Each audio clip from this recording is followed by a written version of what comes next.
come and you're rising up to the surface. I'm keeping on running and asking if I deserve it.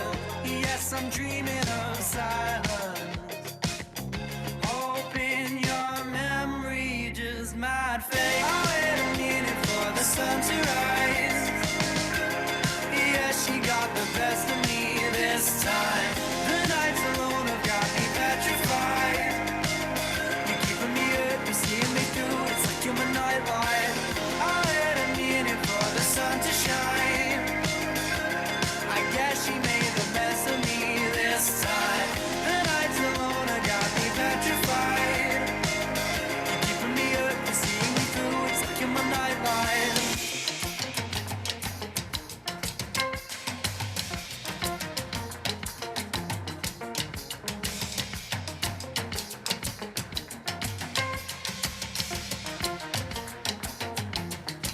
Did they give you a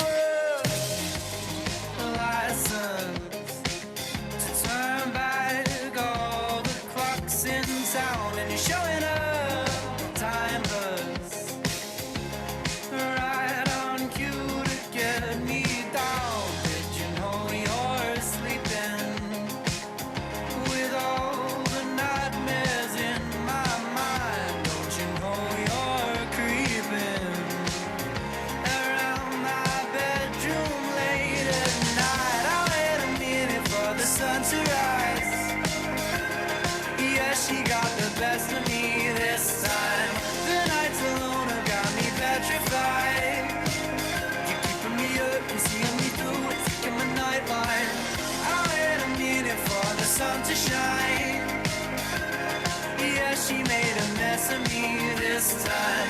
The nights alone have got me petrified. You're keeping me up, you're seeing me through. It's like I'm a nightlight.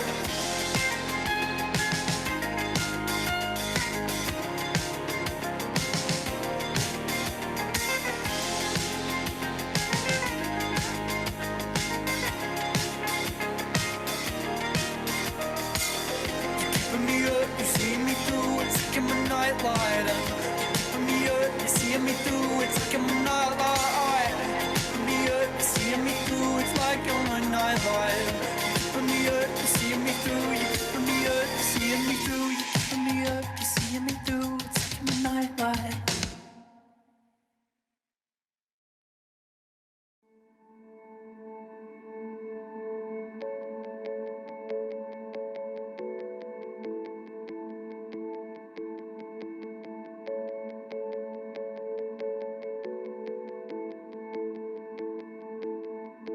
Someone call the guards, I think I might start a fire.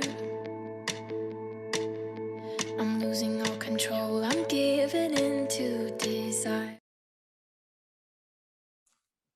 Hello, good morning everyone, and welcome to day 2 of the Fair Education Impact Festival. We hope you've been enjoying some of the sessions so far, and welcome to this session on the FEA's Shared Agenda. And we're very excited to have 13 speakers with us at this session. So really excited to hear from a range of organisations who are working across the FEA's Shared Agenda today. So my name is Sam, and I am the co-CEO of the Fair Education Alliance.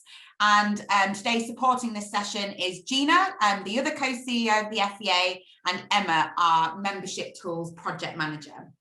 So a huge welcome, and please do tweet along with this session, as we've encouraged you to do in the different sessions the last few days, using hashtag Impact Festival and tagging @_the FEA. The other thing we'll ask you to do is if you could change your Zoom name to your full name plus your organisation, so that we can see who you are and which organisation you are from. So before we kick off, just wanted to share a quick intro to the Fair Education Alliance and also the 2 awards that are open for applications at the moment. So as most of you know, the Fair Education Alliance exists because we believe that no child's success should be limited by their socio-economic background, and this belief is shared by our over 200 member organisations. We're a coalition of over 200 organisations from the business, education and charity sectors, collectively working to make education fair in England. And in addition to our collective action work and our policy and influencing work, which we'll be talking a little bit more about today, we do run 3 award programmes to nurture and scale impactful solutions to end educational inequality. So 2 of those awards programmes are currently open for applications until the 18th of May. You'll see some information there about them. Both awards provide a £15,000 salary contribution to the innovator. And FEA members can apply for the Entrepreneurship Award, which is around supporting innovation within your organisation. And then all members of the public, anyone is welcome to apply for the Innovation Award, which is for early stage innovators to turn a great idea into a thriving initiative. So please consider applying, spread the word and share with your networks. You'll be able to hear more about these awards throughout the Impact Festival as well, and there's a few sessions there at the bottom of the screen that are specifically around the awards where you can find out more. So today's session is around the Fair Education Alliance's Shared Agenda. And as some of you will know, back in 2018, one of the proudest moments of the FEA's history is when we met in a room in West London, and for the first time, the then 100 members agreed our 3 collective priorities. And I often talk about why that was such an achievement, in that originally we got a list of 180 different ways to tackle educational inequality, but we managed to build consensus and whittle that down to 3 core things at the time that we wanted to come together around and create in the education system to make it fairer for all. 3 years later, and we now have over 200 member organisations, and our collective priorities have slightly evolved so that we now have 4 areas which you can see on the screen there. We want to see an inclusive education system which develops the whole child, including well-being, skills and attainment, engages parents and communities of all backgrounds, supports teachers and leaders in the most disadvantaged areas, and joins up and supports all post-16 opportunities. Now, all of our members work individually on one or more of these priorities, and collectively we work together on these as well. So today's session is focusing on exactly that interplay between organisations' individual work on these agendas, but also how we can work together to achieve more on these priorities than we can alone. So we're about to hear from our speakers from different organisations across the FEA who work in each of these areas, on what they do, the progress they're making, and also how they can work with others to do more together than just working individually within their organisation. Before we do that, we want to hear from everybody on the call because all of your organisations work on this agenda too. So we're going to break you out into small networking groups. And what we would like you to discuss between you is introduce yourself and then answer which of the 4 FEA priorities does your organisation work on and how. So we'll put those in the chat now. And the question is, which of the FEA priorities does your organisation work on and how? And the 4 priorities will be in the chat. So we will break you out now into small networking groups, and they are in the chat for your discussion. And we will come back in about 4 or 5 minutes. Welcome back, everybody. So hopefully you met someone in the chat that you either knew already or reconnected with and found out a little bit more about their work and how it fits with the FEA's shared agenda. So we're now going to move into our panel and hear from 4 fantastic speakers on their organisations and how their work fits into the FEA's shared agenda and those 4 collective priorities.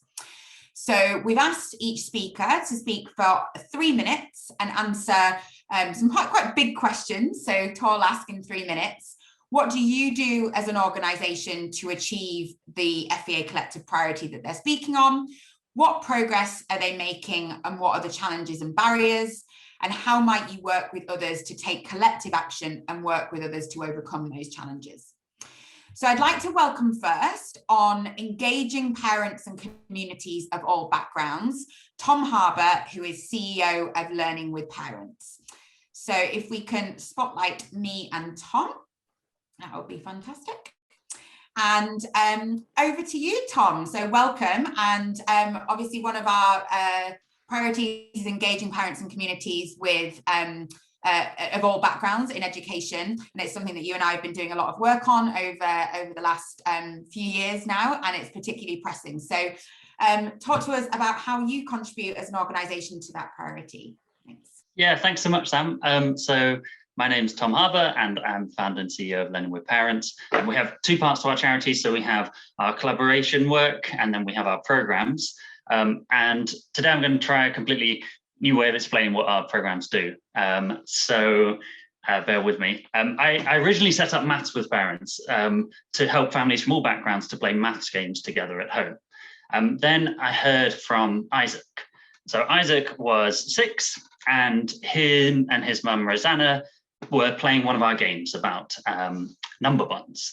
And his mum left a comment which said, "I had fun playing the game with Isaac because he sat on my lap, and I can't remember the last time he sat on my lap." And I read the comment and I was like, who cares about the number bonds? Like, who cares about the maths? If we're helping Rosanna and Isaac to have that interaction and for him to sit on his mum's lap, like, surely that's more valuable. So the question for us then became, how do we maximize the number of those interactions that are happening between parents and children? And you could do a training session with parents where you say, hey, it's really good to get your child to sit on your lap, and a week later they've maybe stopped doing so. But instead, our approach is, can we build on the institutions that already exist? Can we take maths homework, which gets sent home by primary schools, and can we replace the sort of worksheets with opportunities for parents and children from all backgrounds to have those really valuable interactions together? Can we build on English homework, and can we convert that into an opportunity for these interactions?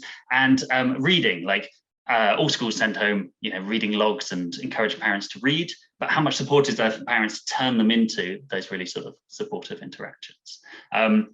So that's our programs. Last year, we received about 250,000 comments from families across the country, like Rosanna and Isaac's, about the activities that they've been completing at home. But we're painfully aware that we're an EdTech organisation and that we can't do this alone. We can't support disadvantaged families to engage in, to all engage in their children's education by working in silo. We don't know everything about parenting. Like, if you want evidence of that, you can ask my 3-month-old daughter, and she can definitely attest to the fact that I don't know everything about parenting. And so that's why when I said, like, we're a charity, we do two parts. We do collaboration and we do programs. Like, the collaboration really does come first for us now, because we really see that only by working with other organizations, things like place-based organizations who work really deep in communities and really understand those families that they work with, can we hope to get the sort of change we see. So in terms of how do we take collective action, about 18 months ago or so, we set up the Parental Engagement Forum, a group of organizations, many of you on this call, and we come together every couple of months to network, share best practice, and really think about how can we support parents in those most disadvantaged communities to have those valuable interactions with their children. And also a quick plug whilst we're here, we have an event on Tuesday, which is looking at the role of parents in COVID recovery. And we're trying to bring together researchers and other people working in the sector to explore it. So I'm happy to share a link and get anyone else along and involved. Thank you so much, Tom. And so we're going to be going out into breakouts shortly. So you'll be able to ask Tom any questions, and we'll be digging in a little bit deeper and hearing from some of the other organisations on the call who work on this agenda. But for now, we'll move on to priority number 2, which is FEA's priority around joining up and supporting all post-16 opportunities. So this is around ensuring that young people are supported with the knowledge, skills, awareness as they leave school to make the right choices for them, and be able to find the right destination for them, whether that be further education or higher education or employment. So I'd like to welcome Ollie de Botton, who is the relatively new CEO of Careers and Enterprise Company, who will be talking to us about Careers and Enterprise Company's work in this, and again, how they take collective action to work with others on this priority. Thanks, Sammy. I'm totally brand new, so I could be saying something that doesn't really exist, but I'll do my best. So I'm Ollie. I'm the CEO of the Careers and Enterprise Company, and we exist broadly to help all young people find their best next step. And why is that important? Because in the short term, we know that it's tricky to move from year 11 to year 12, or from year 13 to apprenticeship provider or college. Lots of options can be tricky. And we also know that sometimes talent gets lost in transition. So at those moments, it's difficult for young people to find their right pathway. But more broadly, that's our mission, because we know helping young people find their highest point of contribution should be the main goal of an education system. And it should mean that pathways and destinations are based on kind of aspiration and not circumstance, and sometimes sadly they are. So how do we do that? Well, first we kind of challenge and support schools collectively to deliver kind of world-class, high-quality 21st century careers education, because we think that's where the magic happens, in the schools and the colleges. Two, we challenge employers to engage in schools for the long term and to give young people that inoculating social capital that helps ward off kind of difficult employment outcomes in the future. And thirdly, we work very locally in careers hubs. So that's bringing all the careers activity in an area together to target and remove barriers from young people who face them. So that's what we're about. What progress are we making? Well, I've only been here sort of 6 weeks, so I can't tell you everything, but I think over the last few years, we've made a lot of progress. So there's the kind of stuff about careers education being more front of mind for school leaders and trust leaders and people in this group. And we think that's really, really important. We know, and working with some of the people around this table, more meaningful employer encounters are happening. And we think that's absolutely critical, because to make good decisions at 13, 16 and 18, you need to have previous experience of kind of the workplace and what it might mean. We've got more schools giving young people access to opportunities about high quality apprenticeships and vocational training, which is absolutely critical if we're to level the playing field, although of course there's more to do. What are the challenges Sam and Gina asked? Well, there's a fundamental challenge, I think, which is, and I can say this, I'm a teacher, I've just finished being a head teacher, that different pathway, lots of teachers don't go through a traditional pathway, university, and that's great. But if you want to help young people have high quality other pathways, do we always know what those pathways mean and how to access them, which is where we think kind of careers education and careers leaders, and we train a lot of those, is really, really important. The second challenge, I think, is sort of COVID related. So if I'm an employer and I want to help young people build that social capital, it's going to be harder to do. So we've got to find ways together in this partnership to keep employers engaged in schools. So how can we do this together? Well, fundamentally, the work of careers education is multi-institutional. That's the whole point, because children move from one institution to another and into the world of work. So if you don't do this collaboratively, it won't work. And I can say from personal experience, I've been a head of sixth form, and you know what you do. You want all the kids in year 11 to come into your sixth form, but that can't be right, can it? It must be based on the young people's aspirations, talents, goals, and it must be based on removing barriers from those children who have them. So I think that's what we're about. I think that's what we're doing, and fundamentally we have to do it together. So I'm really delighted to be here today. Thank you. Thank you so much, Ollie. Fantastic. So moving on now to our third priority, which is around developing the whole child. And this is I think a really pertinent one right now. So the FEA has talked for a long time about the idea that educational inequality isn't just about the attainment gap, although that is part of it, but it's also about the ability for all children to develop skills and social and emotional competencies. And I think in the narrative and the change that's come about over the last year in the pandemic, it's become increasingly clear that the point of education needs to be more than just the academic attainment, and actually inequalities exist in other areas that may not manifest in those academic outcomes necessarily. So we're delighted to welcome Rosa Morgan Parker from Skills Builder Partnership, which is a fantastic example of collective action in ensuring that one day all children will develop essential skills alongside academic attainment and other areas. So Rosa, welcome to you, and we'd love to hear how Skills Builder Partnership is contributing to this priority and how you work collectively. Brilliant, thanks so much, Sam.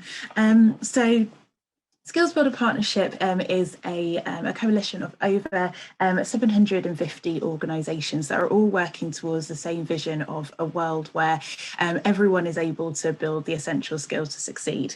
And in terms of what we mean by those essential skills, if you kind of think about skills themselves as a pyramid, as a triangle, at the bottom you've got kind of those basic skills, your numeracy, literacy, and basic digital skills. At the top you've got those specific technical skills that you need to be able to do certain roles that often kind of come through training. And then kind of in the middle you've got those essential skills. So we've got 8 skills that we really focus on. So we've got the 2 communication skills, speaking and listening, and the 2 creative thinking skills, creativity and problem solving, the 2 self-management skills, staying positive and aiming high, and then the 2 collaboration skills, leadership and teamwork. And our organisation was started about 10 years ago by a group of teachers who were really worried that their students that they were teaching, though they were doing well academically, in terms of the skills that they needed to be able to apply that knowledge in the world of work, they were really far behind their more privileged peers. And what they wanted to be able to do was help them to be able to take those skills and learn them in the same way that they do their academic subjects, by breaking them down into small component parts and understanding what good looks like, understanding how they can progress through those skills, and kind of being able to measure that progression as well. So over the last 10 years, we've developed the Skills Builder framework, and the latest edition has been developed in collaboration with organisations such as the CEC, the Business in the Community, CIPD, so giants from business, education and impact organisations have all come together to create this common language and a framework which really breaks down these skills and helps anyone to be able to understand how they can progress throughout the different areas within their career. And in terms of kind of what that looks like in terms of that collective impact, all the organisations, so just over the 750 that are working within the partnership, are using that language and approach to underpin their work. So it might be within their programme design, their impact measurement, their staff training, and how we're helping those individual young people and kind of supporting that whole child is thinking about the journey for a young person, right from education, when they're starting age 3 in nursery, going all the way through into employment, and ensuring that all of the organisations that are supporting them, from their schools and colleges through to maybe the sports clubs or arts organisations, the after school provisions that they might be joining, so those impact organisations, through to the employers that they will be going into within the world of work, are all using that same language to be able to break down the essential skills, to help them to be able to see what good looks like and to ensure that everyone is on the same page. In terms of the progress that we've made with that, so we now know that just over 75% of secondary schools and colleges across the country have a touch point with the Skills Builder framework, which is fantastic because it means that consistency in terms of language and ensuring that those skills which support every aspect of a young person's life are really being taught consistently. We also know that across those organisations, we're having a reach of just over 1 million young people who are being able to access the framework through online platforms, through their impact organisations that are working with them on a day-to-day basis. And what that's leading to is a world where those young people are able to not only identify and demonstrate those skills, but then be able to articulate it, so then they're able to move into fantastic roles within the world of work later on. And in terms of challenges, what we're kind of seeing at the moment is that there is an awfully long way to go to kind of help everyone to be able to develop those skills. So what we're really looking at doing is seeing how we can support organisation. It's brilliant to kind of hear kind of others from the FEA today kind of already speaking about how they're able to work together to be able to achieve this goal, and kind of following that same model of kind of bringing together organisations within particular specialisms and helping them to collaborate and create new tools and resources, create new ways of working, to use that common language and framework across what they do, and really hoping that and working towards the point where everyone's able to do that consistently. Thank you so much, Rosa. So we'll move on, last but not least, to our fourth priority, supporting teachers and leaders in the most disadvantaged areas. So this came up actually in one of our sessions yesterday, where a head teacher was talking really powerfully, Nina Lau from St. Stephen's Nursery and Primary, about ultimately a key piece of this wheel of creating an inclusive education system is the ability for the teachers and leaders on the front line to be able to do what they do best and serve the pupils. And so a key part of the FEA's priorities is to ensure that we're enabling those teachers and leaders to thrive and serve the most disadvantaged areas in the best way. And so delighted to introduce Tim Mobbs from Teach First, who obviously Teach First are a critical part of the landscape in supporting teachers and leaders in the most disadvantaged areas. And Tim's going to talk us through a little bit about what Teach First are doing on this priority, the progress being made, the challenges, and how they are taking collective action to work with others to do this more quickly. Thanks, Tim. Thanks, Sam, and thanks everyone for having me this morning. It's great to speak to you. So our vision at Teach First is no child's educational success is limited by their background.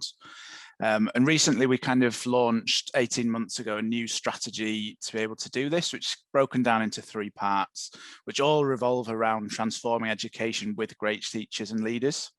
So the first part of the strategy is greater number of quality teachers that thrive and feel able to remain in schools that need them most. The second part of the strategy is strong leadership in schools. And the third part of the strategy, which is kind of my role and what I'll focus on for most of what I say, is that schools and teachers and leaders are supported by strong communities and a positive policy environment. So the way we're working on this is the various programs we offer for people. So they range right from academic mentoring, our 2-year teacher training program, which includes TA Fast Track.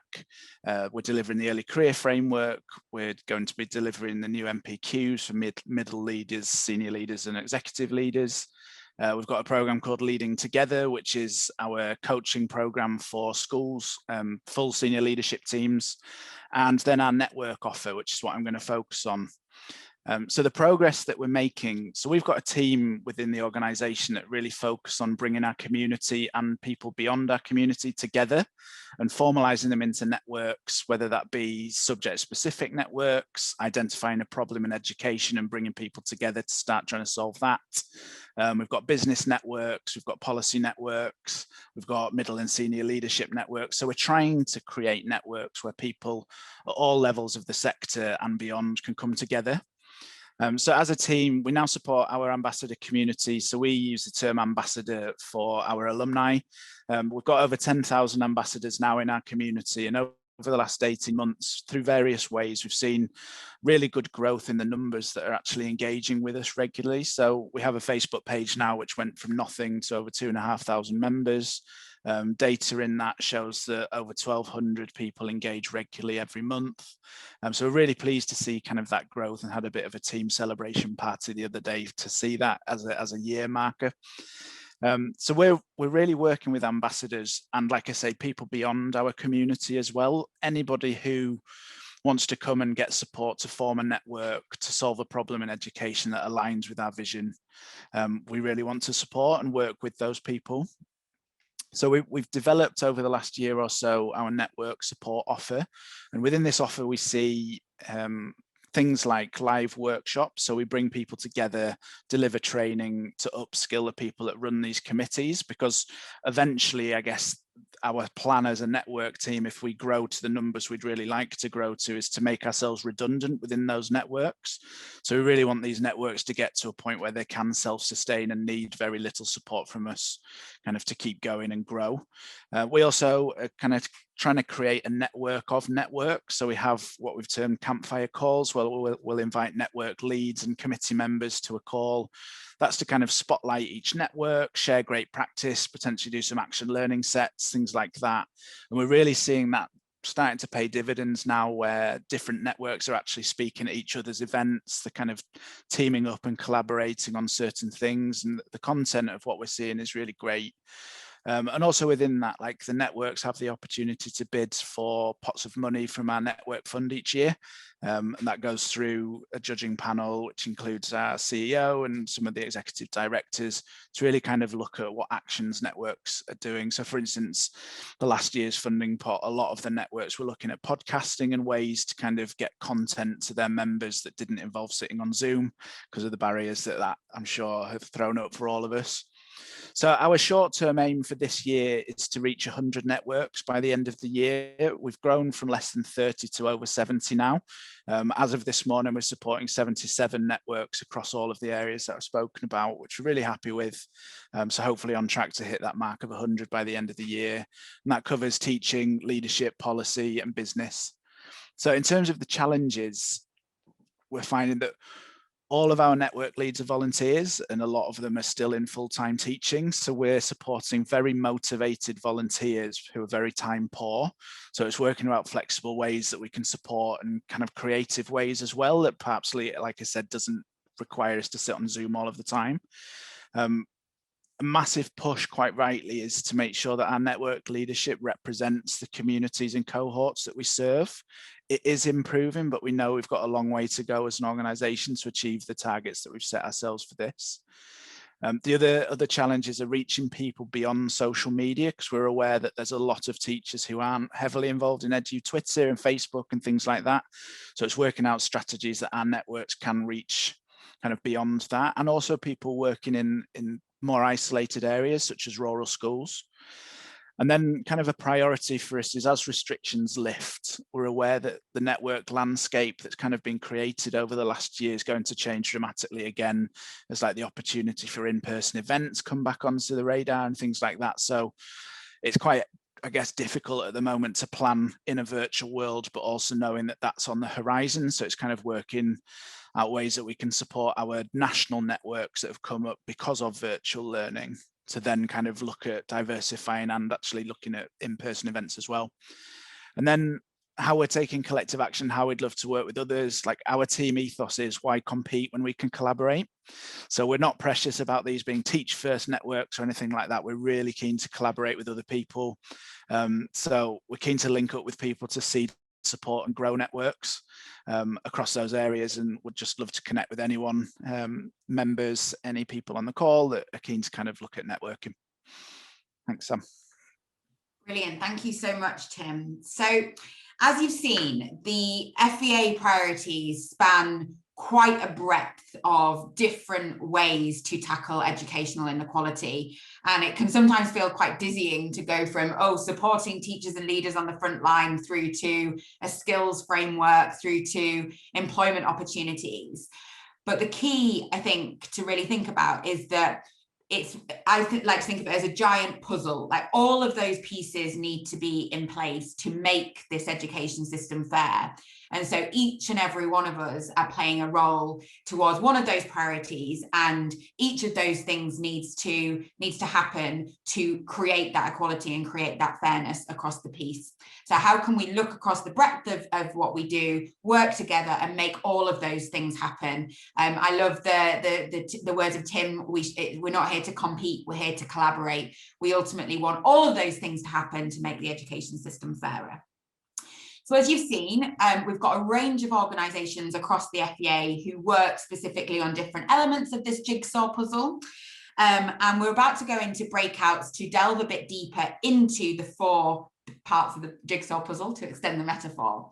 So we're going to hear from a few other organisations who work on that priority, and then we really invite everyone on the call to share what you do to make this vision a reality? How do you contribute as an individual organisation, and how could you work collectively? And the aim of the breakout rooms will be to make those connections, hear about what other organisations are doing in your space. Are they coming at it from a slightly different angle to you, or have they got insights and experience that you could draw from? And by the end of the breakout sessions, we'd love you to consider what action might you take as a result of this call to join up with others towards this FEA shared agenda, and a connection that you have made that you want to follow up with. So one action and one connection by the end of the breakout rooms. So the breakout rooms are going to be hosted by our 4 speakers that we've just heard from, and you're about to be asked to choose which breakout room you want to go into. So I encourage you to either pick the one that you most work in, or perhaps you want to learn more about what's going on that priority from the people who are working in that space. So Emma is about